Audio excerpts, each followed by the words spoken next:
sa petite sœur, moi aussi que je puisse marier ma petite sœur. Non, ça ne marchera pas aujourd'hui. Parce que cela a marché au temps d'Abraham. Parce que l'évangile au temps d'Abraham favorisait cela. L'évangile au jour d'Abraham acceptait cela.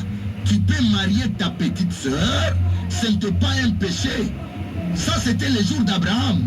Mais si tu prends le pratique de l'évangile au temps d'Abraham, tu amènes ça aujourd'hui, ça ne marchera pas. Parce que si aujourd'hui tu essayes de marier ta petite sœur, on va te traiter comme quelqu'un qui fait l'inceste. Parce que l'évangile du temps d'Abraham ne marchera jamais aujourd'hui. Je prêche reconnaître votre jour et le message de votre jour. Dieu a changé encore les jours. Le jour d'Abraham est passé. Il y a eu un autre signe, un autre prophète qui est apparu. Son nom était Moïse. Et quand Moïse est venu, Moïse n'avait pas repris l'évangile d'Abraham, non. Dieu a donné à Moïse un nouveau évangile.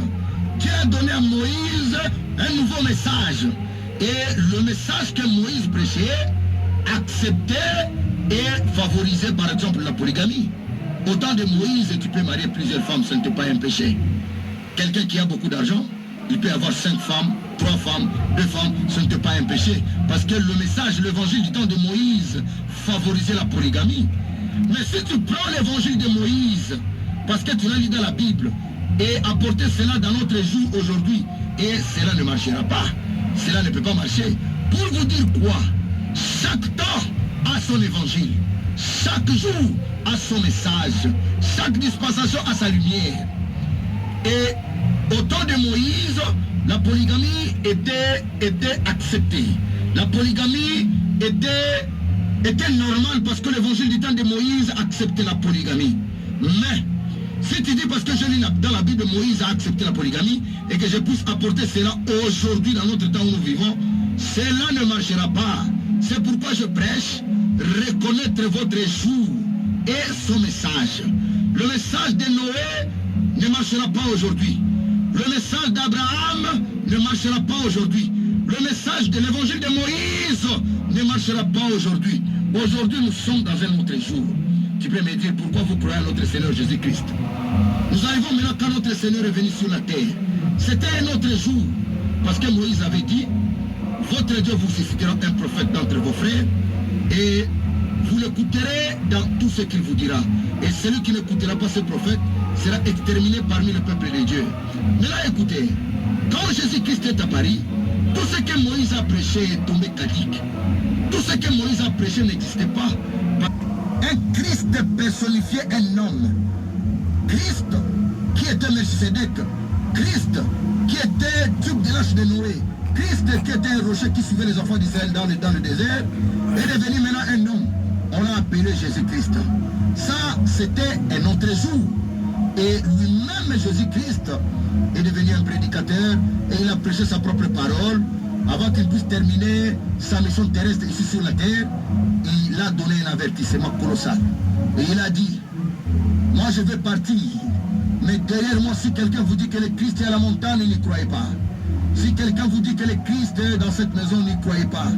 Parce que le Christ est un homme sur la terre, ne sera plus, n'existera pas. C'est pourquoi le Christ est un homme sur la terre, c'était un autre jour. Ce jour-là est passé. Ce jour-là n'est pas les jours d'aujourd'hui. Parce que quand Christ a été un homme, c'était la naissance de Jésus. C'était la vie terrestre de Jésus. C'était la crucifixion de Jésus. C'était la résurrection de Jésus. Mais parler de tout ça, c'est de l'histoire. Tout cela, ça s'est manifesté quand Christ était un homme sur la terre. Aujourd'hui, si tu m'amènes l'évangile de la naissance de Jésus, ça c'est révolu, c'est du passé. Nous ne sommes pas au jour de la naissance physique du Seigneur Jésus-Christ, non. Nous ne sommes pas au jour de la crucifixion physique du Seigneur Jésus-Christ, non. Nous ne sommes pas au jour de la résurrection physique du Seigneur Jésus-Christ, non. Aujourd'hui, nous sommes dans un autre jour. C'est pourquoi chaque jour a son message. Maintenant, écoutez là où je vais citer maintenant. Écoutez. Aujourd'hui, nous sommes dans un jour qui est appelé le temps de la fin. Le temps de la fin, ce n'est pas la fin du monde comme les gens sont dans la confusion. Le temps de la fin, ce n'est pas la fin du monde. Le temps de la fin, c'est le temps de la fin de la grâce. La grâce a eu un début. La grâce a commencé par notre Seigneur Jésus-Christ, avec les apôtres Pierre, Paul et les autres. Et c'était le début de la grâce. Et la grâce a marché au cours des âges et a traversé beaucoup de temps. Et nous sommes arrivés maintenant à la fin du temps de la grâce. C'est pourquoi nous appelons le temps où nous vivons le temps de la fin de la grâce. Quand nous disons le temps de la fin, ce n'est pas la fin du monde, non. C'est la fin du temps de la grâce pour nous les nations, pour nous les gentils. Et qu'est-ce que Dieu a fait?